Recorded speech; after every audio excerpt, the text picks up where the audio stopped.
In the dark, Emma sat in the driver's seat, gripping the steering wheel so tightly her knuckles ached.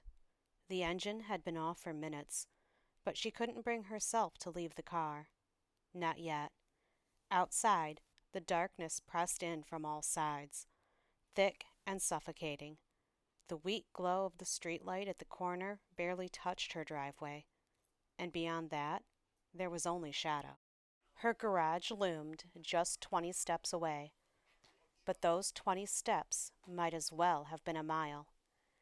She stared at the darkened house, the thin slice of light seeping out from under the garage door, a beacon of safety just out of reach. If she could make it there, she'd be fine. The light would keep her safe. But the dark was not empty. Emma's eyes flicked to the rearview mirror. The street was empty, still. It always was. But she could feel it. That familiar sensation creeping up her spine. A presence lurking just beyond her vision, waiting. She'd learned the rules a long time ago. She knew what waited in the dark. She could feel its eyes on her, even now, hidden in the shadows that surrounded her car. The rules were simple, drilled into her mind through years of near misses. Don't run, don't make a sound, and never, never look directly at it. If she saw it, it would be over. She'd gotten good at following the rules, at surviving by instinct. But tonight, something felt different. The air felt thicker, the shadows heavier, like the darkness itself was alive, breathing, waiting. Her breath came shallow as she stared at the garage, at the light that promised safety. Just 20 steps. She could do this.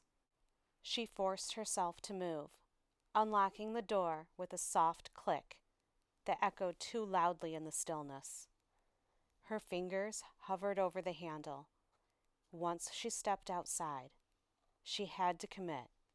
No stopping, no second guessing. The garage door was just over there. The light inside would hold off the dark, but she had to get there first. In one quick motion, she pushed the door open. Stepping into the night, the air felt colder than it should have, biting into her skin as she closed the car door as quietly as she could. She was outside now, and the darkness was awake.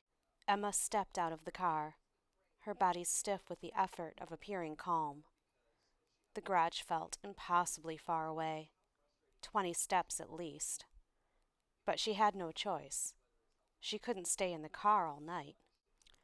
The soft, shuffling sound behind her, like claws dragging across asphalt, sent a chill down her spine. Her breath caught, but she forced her expression to remain neutral. She couldn't let it know. Not even a twitch. It thrived on fear, and the second it sensed she was aware of its presence, it would close in. The rules echoed in her mind, steadying her trembling legs. Act normal. Don't show fear. She forced herself to walk forward, one slow step after another, as though nothing was wrong. Her legs wanted to break into a sprint, her body screaming for her to run, but she couldn't. Not yet. The air grew impossibly cold, biting into her skin despite the mild autumn night. The whispering sound swelled, rising and falling in waves. At first, it could have been mistaken for nothing more than the rustling of dry leaves, or the faint hum of the night wind stirring through the trees. But Emma knew better. It wasn't just noise. If you listened closely enough, if you knew to listen, you could hear it for what it really was. A voice, low and distant, like something half-formed, struggling to take shape. Most people wouldn't notice it. They'd pass it off as the ambient murmur of the night. But if you knew the truth, If you listened carefully, you'd hear its words creeping into your mind, crawling beneath your skin. Her heart pounded in her ears, but she forced her steps to remain even. She could almost hear it breathing now, slow and deliberate, just behind her. But she didn't turn around, didn't even flinch. She knew the rules. Never look at it. Don't turn around. Don't even let your eyes drift to the side. If she saw it, really saw it, it would be over. One glance, and it would claim her. Her mind flashed back to the first night, when she'd barely escaped. The searing dread of realizing what she'd almost done, of how close it had been to pulling her into the dark forever. Every step felt deliberate, like walking through quicksand. Her shoes scuffed the ground, and she cursed under her breath.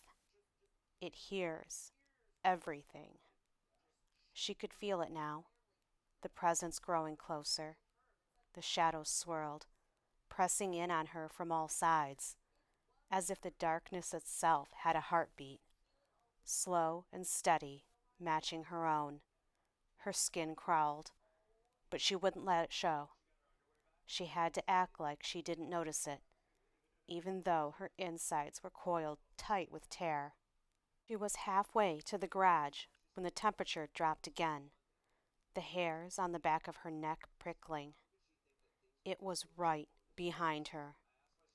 Her legs felt like lead, every fiber of her body screaming to run, but she knew better. She couldn't panic. It thrived on fear, on the adrenaline that came with it. The rules kept her focused. Don't run, don't make a sound, and above all, don't look at it. Her breath hitched as she reached the edge of the garage, fingers trembling as they brushed the cold metal of the door. Just a few more steps. Her pulse raced, and the shadows behind her seemed to swell, pushing closer, almost tangible now. She could hear something, a faint whisper, like dry leaves rustling, a promise of something dark, waiting for her to falter. The light was just within reach, but so was it. A sudden gust of wind swept through the yard, ruffling her hair. For a moment, she swore she felt something graze the back of her neck, something cold and slick, like a finger dragging slowly down her spine. Her knees nearly buckled. Every instinct screamed to turn around, to confront whatever it was, to know what was stalking her just beyond the edge of her vision. But she couldn't. If she saw it, her hand trembled violently as she reached for the doorknob, her breath shallow and ragged. She was close now, close enough to safety that she could almost taste it. But the weight of the darkness was crushing her, suffocating her in its whispers. Turn around, Emma. Just a glance. It's right there. The voice was almost soothing, a seductive lull, daring her to defy the one rule that had kept her alive. She clenched her jaw, biting down the urge to glance over her shoulder. She wouldn't give it that satisfaction. As she turned the doorknob, something in the shadows shifted. There was a faint scraping sound, something long and sharp, dragging across the pavement. Then, a low chuckle, soft, predatory. It's hungry. Emma forced the door open, and a flood of blinding light burst from the garage, shattering the darkness. She gasped, stumbling forward into the light, her heart hammering as she collapsed against the cold concrete floor. The shadows behind her screeched, retreating like smoke caught in a windstorm, dissipating into nothingness. But even in the brightness, Emma could feel the faint pulse of the dark still watching her, waiting. She lay there, gasping for breath, her body trembling from the cold sweat that drenched her. She was safe, for now. But the light wouldn't last forever. The darkness was always waiting.